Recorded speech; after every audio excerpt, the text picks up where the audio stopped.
Hello, hello! Welcome sa aking YouTube channel, Ying's Gifford Vlog. To this video, ilibot ko po kayo dito sa highway na ito. Ay pupunta po kami sa uh, Nueva Ecija, Rizal. Um, Pakuruman, Rizal. Yes, so we are going there and stay tuned mga palangga kasi dadaan kami sa magagandang tanawin at makikita nyo po ang mga clouds. Ayan po. So, nandito po kami sa may banda rito. Hindi ko alam ang kabisado dito but wini-waste naman po namin kaya natuntunan po namin ang aming dapat pupuntahan at yan salitan kami ng aking apokis ng mag-drive kasi hindi ko alam ang lugar dito kaya palitan kami at ang layo-layo ng aming biyahe kasi 4 hours I think from Manila to this province is more than 4 hours ang biyahe namin kasi may stopover pa din kami kung gusto naming mag toilet. Ayan, kaya dyan din, pero as in ang ganda-ganda ng smooth po yung aming pag-travel dito at ay ang sarap-sarap mag-drive pag nandito ka sa malawak na highway. Ayan, so nakalampas na po kami ng Bulacan, kaya ayan, makikita na namin dito yung mga bundok. Ayan, so as in napakaganda. So stay tuned mga palangga kasi talagang nag-i-enjoy ako dito sa aking pagdadrive kasi ang sarap mag-drive. As in, ang sarap ng mag-drive. Ayan, so nandito pa kami at nakakatawa pa mga palangga kasi almost ma-empty yung aming gas sa aming paglilibot ng aming pupuntahan kasi naliligaw po kami.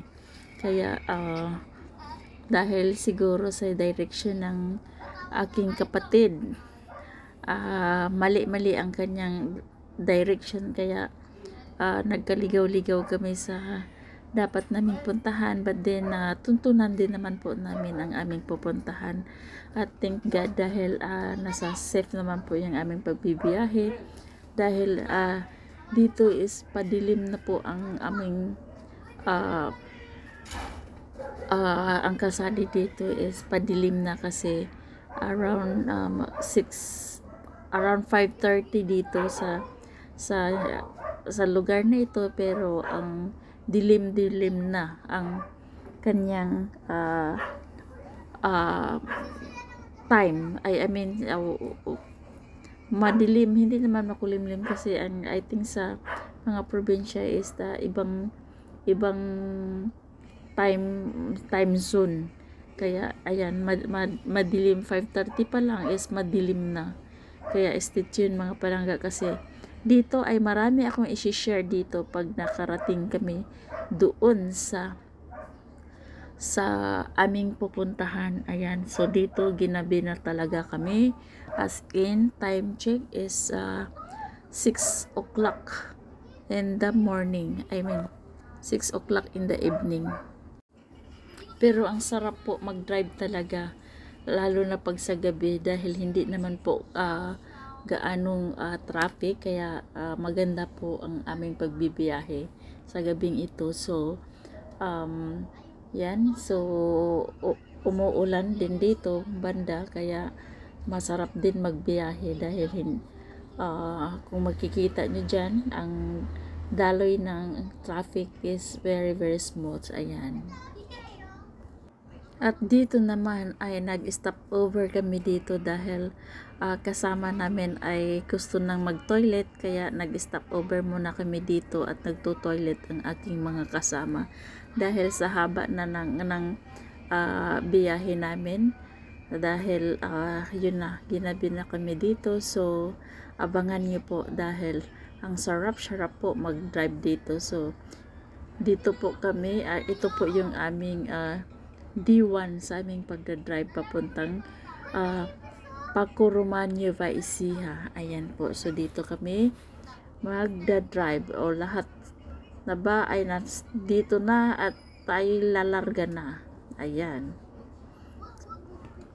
Ayan, so hinihintay ko lang sila na makasakay sila lahat dahil lahat sila ay gustong mag-toilet at ako lang ang naiwan. Ayan, so sa kasalukuyan ay nakabalik na rin sila. Ayan. Ayan na, so hinihintay namin itong aming kapatid. Ayan, nandyan siya. Pasakay na siya, kaya kami lalarga na. Ayan. So, stay tuned mga palangga dahil kami ay lalarga na naman. Dinaanan ko lang ang aking kapatid dito dahil sasama siya sa amin dahil siya ang magbubukas ng pinto doon sa kanyang palasyo. Dahil doon kami tutuloy sa kanyang palasyo. Ayan. So, ngayon, lalarga na tayo. Kaya, stay tuned po kayo dahil lalarga na kami. Papunta na kami dito sa maghahanap kami ng kuhol. Ayan. So, ayan. Inaayos ko muna yung aking upuan para ako'y makapag-drive ng maayos. Ayan. So, stay tuned mga palangga dahil dito lalarga na kami at kami mangunguha na ng kuhol dito sa banda dito. Ayan.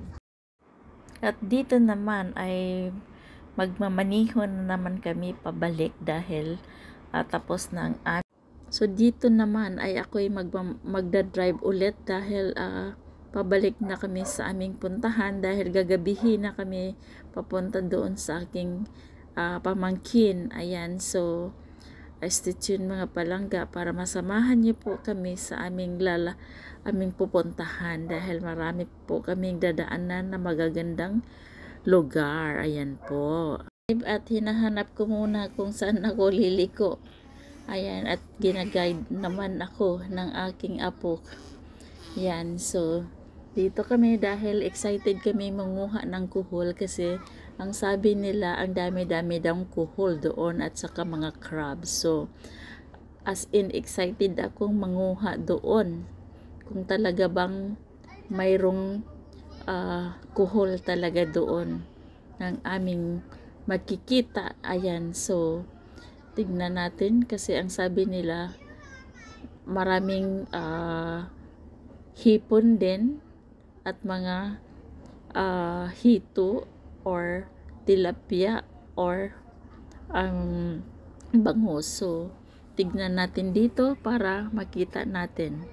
Kaya stay tuned lang kayo mga palangga dahil excited na talaga ang inyong dongkay na marating ang sapa na ito dahil I think is matagal nakapunta na rin ako dito before but I think long time ago na nung 1995 pa. So yata ako nakadalaw dito at yun nga marami ding kuhol nang nakuha namin noon at hindi ko alam ngayon dahil ang tagal-tagal ko nang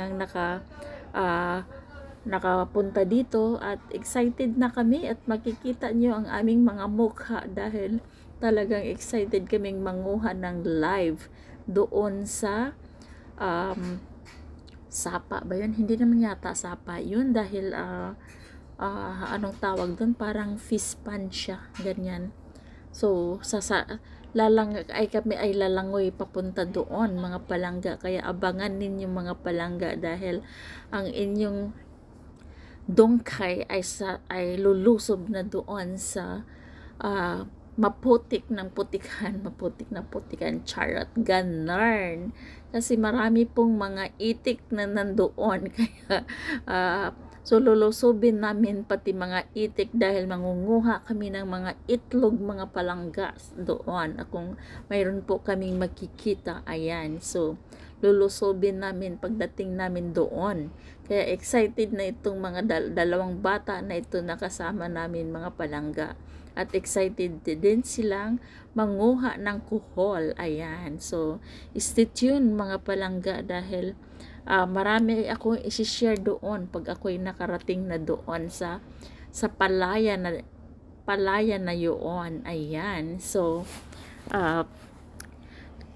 gabi pa lang mga palangga ay pinaplano na talaga namin kung saan kami pupunta dahil talagang sadya namin itong pupuntahan dito at mag-swimming nga kami dapat, kaya lang naghahanap kami ng, ayan, kung makikita nyo dito yung mga manok, ang dami-daming mga manok ang makikita mo dito mga palangga, as in ang saya-saya pag nasa probinsya ka mga palangga. At makikita nyo dito ay talagang mayayaman ang mga tao dito dahil sila po ang nagmamay-ari dyan sa malawak na palayan na yan mga palangga. Ayan, kung makikita nyo.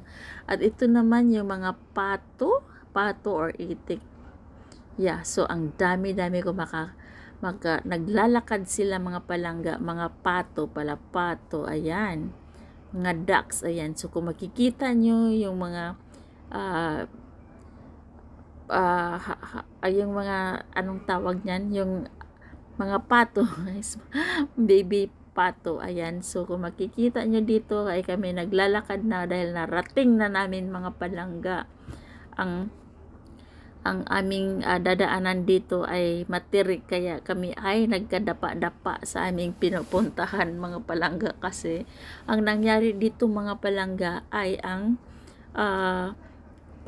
ito ay palayan at yung kanyang lupa mga palangga ay matitigas at yung nabibiak-biak na nga sa init, so sobrang init siguro kaya nabiak-biak yung mga lupa dito. Kaya kung makikita nyo dyan, ayan, kung makikita nyo yan ay talagang magkadapa-dapa kayo mga palangga, kaya ingat pag tayo ay maglalakad dini ay dahil nakakatakot talaga.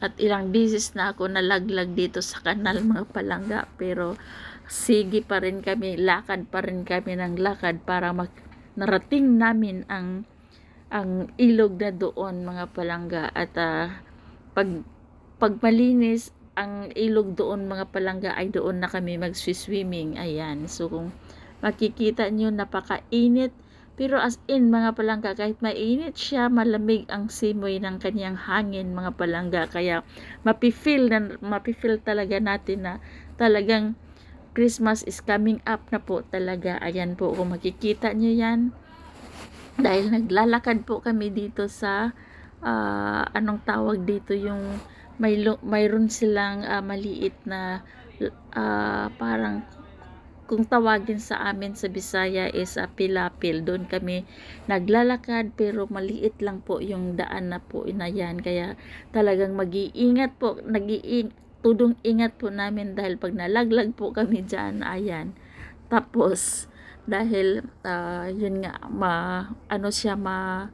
hindi siya mabato, pero yung kanyang lupa ay parang pag tumama ka doon ay talagang masusugat ka sa tigas ng lupa dahil nagbibiak-biak na nga sa sobrang init din siguro.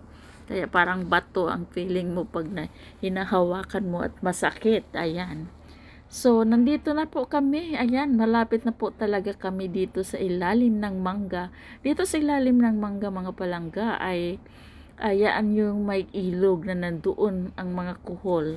Ayan, at hanggang dini ay kami naglalakad pa rin. Ayan, so kung makikita nyo, at ayan, nadapa na ako dito mga palangga, kaya ang sakit-sakit ng aking puwet dahil sa tigas ng lupa ng aming nilalakaran dito ay talagang madadapa ka talaga pag wala kang tungkod. Kaya kailangan pag naglalakad ka dito ay magdadala ka talaga ng tungkod mga palangga para mayroon kang support nang hindi ka matumba dahil sa tirik ng daanan mo at hindi siya talahib mga palangga, siya ng palay, kasi haharvest lang ng palay nila dito, kaya yan, kung dinadaanan namin is yung palay. Ayan, kung makikita niyo mga palangga. At excited akong marating na talaga yung sapa na sinasabi nila.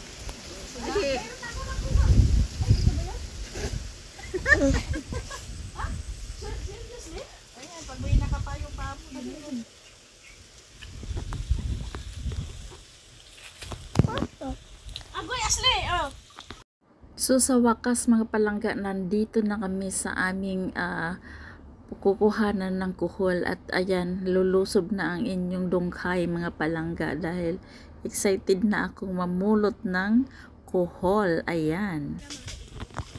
Hala, ang dami oh. Sa mga gilid-gilid lang. Patingin!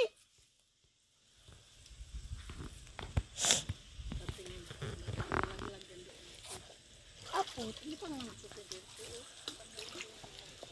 Dito na ilagay mo ito sa... Tapos na asli? Hindi pa po. Hindi pa, sige. Talaga na-stuck na ako. Nangunguha. Iga. Naku, baka may linta dito. Ay, ang laki oh. Ano pala eh. Sulit gang, sulit. Sulit ang punta natin dito. Wala na akong bara. Basa na. Yung mga gilid-gilid.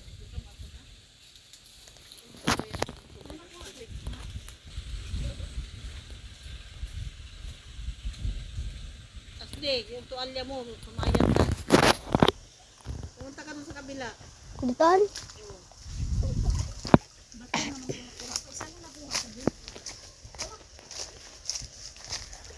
Ko.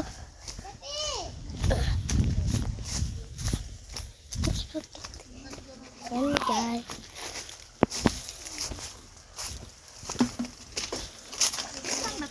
Uy, puyo. Huwag ka nga kasi mababasa ka talaga dito. Pag lulusob ka. Bawal bata dito, madulas. Dito talaga Paano yung madumihan ako? Tapos, i-stop mo. Kakainin namin to.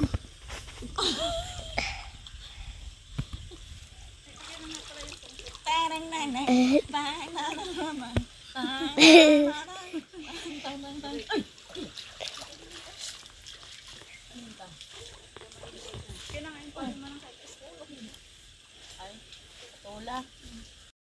So dito pa rin ako mga palangga at talagang sinisisid-sisid ko yung tubig dito, baka sakaling ako'y makakuha ng crab. Ayan, kasi sabi nila mayroon din daw crab dito, so tinatry kong isisid siya. Ayan, ginagamitan ko na siya ng dalawang kamay ko para masikop ko talaga ang kanyang, kung mayroon ba talagang crab din mga palangga. Ayan, kung makikita niyo. Malalim nga, hindi nyo alam. Yan lang kayo. Edit mo pa naman. Ayan. So dito mga palangga namin kinukuha ang aming kuhol. Ayan. Ay, si Ashley nakakuha na. Mabuti pa nakakuha ka na. Ayan. Ganyan lang oh. Ayan, mayroon ako nakuha mga palangga. Ayan siya. Ayan. Di ba mga palangga, may nakuha akong snail. Ayan. So makikita nyo, excited ang inyong dungkay kasi nakakuha din siya kahit papano, pero kukunti lang po ang nakuha ko. Kaya ayan, so nandito na po sa basket. Ilagay ko dito sa basket ang nakuha natin. Ay, ang laki oh. Oh. Tignan mo, ang laki. So dito, wala bang hanakonda dito? Kasi yung mga hanakonda dito dumadaan sa mga tubig na ganito eh. Yung hanakondang naglalapa ng tao. Ayan.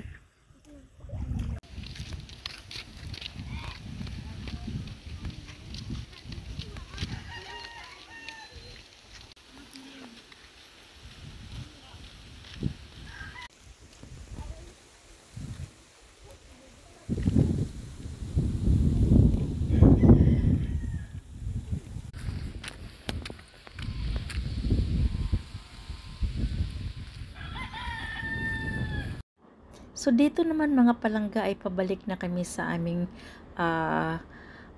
tahanan kasi tapos na po kaming nanguha ng kuhol, as in nagda-drive kami dito. Lahat po kami basa dito sa loob ng kotse na sinasakyan namin. Pero talaga pong nag-enjoy po kami sa aming mga pinupulot na suso doon sa So ang makikita niyo po dito banda ay yung rice. So dito naman po ay magdadrive na naman po ako, papunta kami sa aking pamangkin. Kaya ayan, so sa kasalukuyan may maliwanag pa, kaya magdadrive na naman ako dito sa long bridge dito sa gawi ng daan dito. Papunta kami sa aking pamangkin doon sa Port Magsaysay. So ayan.